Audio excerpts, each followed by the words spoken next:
Hello guys, today we will see the Leetcode problem number 1266, which is minimum time visiting all points. Let's see what the problem says to us. On the 2D plane there are n points with the integer coordinates points of I containing the xi and yi coordinates. Okay, so we have given the array of the points and there the x and y coordinates are given to us. Return the minimum time in seconds to visit all the points in the order given by points. You can move according to these rules. In 1 second you can either move vertically by 1 unit or move horizontally by 1 unit, or move diagonally square root of 2 units. In other words, move 1 unit vertical then 1 unit horizontal in 1 second. Oh yes, 1 unit vertical and then 1 unit horizontal in 1 second only. So that's why we can move diagonally just like this, which is shown in this graph. You have to visit the points in the same order as they appear in the array. You are allowed to pass through points that appear later in the order, but this do not count as a visits. Okay, so now you have to visit this. Okay, you are currently at this point and after that you have visited this. After that, after visiting this point, then you have to visit this point. Okay, third point. So that's why in this way you have to visit there. Okay, now let's understand this question. Okay, this is a quite simple question. Okay, by using this graph we will understand what the question is saying. So we can okay, there are 3 steps we can do. We can go like this, we can go in this direction, we can go upward direction, we can go this direction, we can go this direction in 1 second, and also we can go in this, in this, in this, and in this direction. Okay, so in this way we can move it at any direction, diagonally or vertically or horizontally, in any direction in 1 second we can move. Now let's see that if we have to move from this point to this point. Okay, if we have to move from this point to this point. Okay, as an example we can say that, so in how many seconds we will reach from this point to this. Okay, from A, okay, I will give the name to them. Okay, A to B. Okay, how many seconds will it take? So we will get this diagonal, and this. So we will need 1, 2 and 3 seconds. Okay, 3 seconds.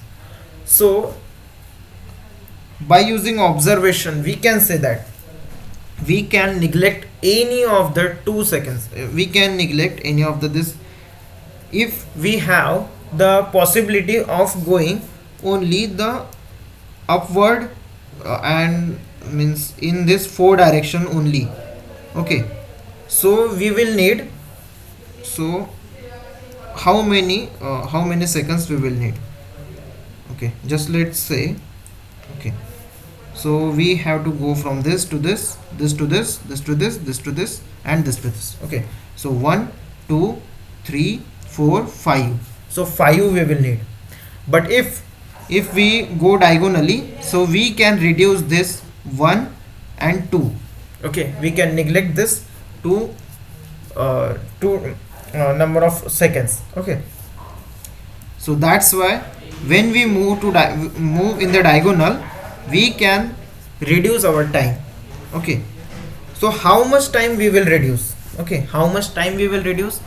So we can reach up to the destination in the minimum of this height. Okay, sorry, maximum of this height and maximum of this length. Okay, this is the length, this is the height. Okay, the height which we can, okay, so this is forming a rectangle. So any of the two source and destination is forming the rectangle.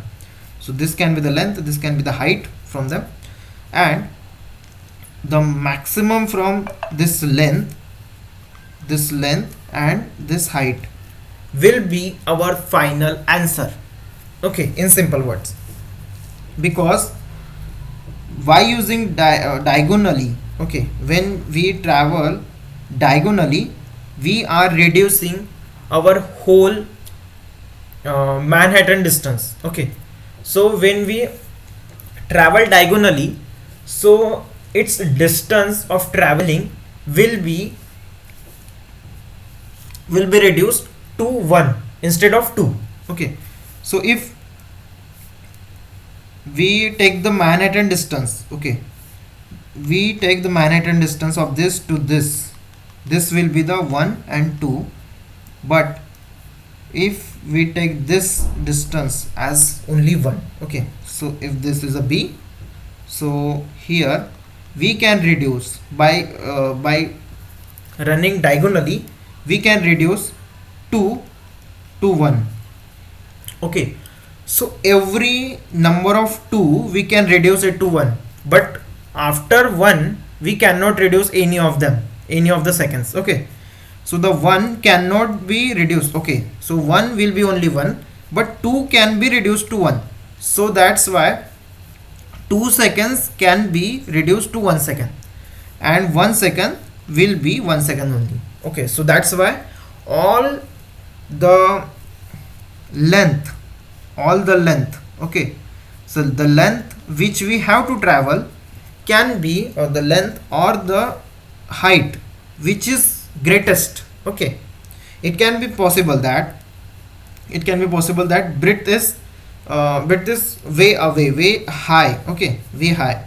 So let's take the example. Okay, this is the A, this is the B which are present there, then we have to travel from this to this to this. Okay, so 1, 2 and 3 we will take. Okay, so in this way we will travel from this A to this B. Okay, in the minimum of 1, 2 and 3. So this will be the height. Okay, and the length will be only 2. So we have to get the answer as our answer is equal to the height, the max from our height, max from our height and the length. Okay, so now we have to find out the height and the length. How we will find out? Let's see. So we will apply the for loop, and from 1th index we will find out the distance, the height and the length of length with respect to the previous point. Okay, so this is the absolute distance. By using, we can figure out the length. Okay, so this contains the length, this contains the breadth, or we can say the height. Okay, because this are containing the x coordinates, this are containing the y coordinates. Okay, the difference between them, the difference between the y coordinate, difference between the x coordinates. Okay, and the maximum from the length and the maximum from the height. So we can get the answer as a plus equal to this, because we have to calculate the total distance. Okay, not the maximum distance. So that's why we are adding it into the answer, and this is our solution. If you are not getting any of the concept within this question, is a easier question, but if you having getting any of the doubts, so you can comment it below and I will be clearing your doubts. Thank you.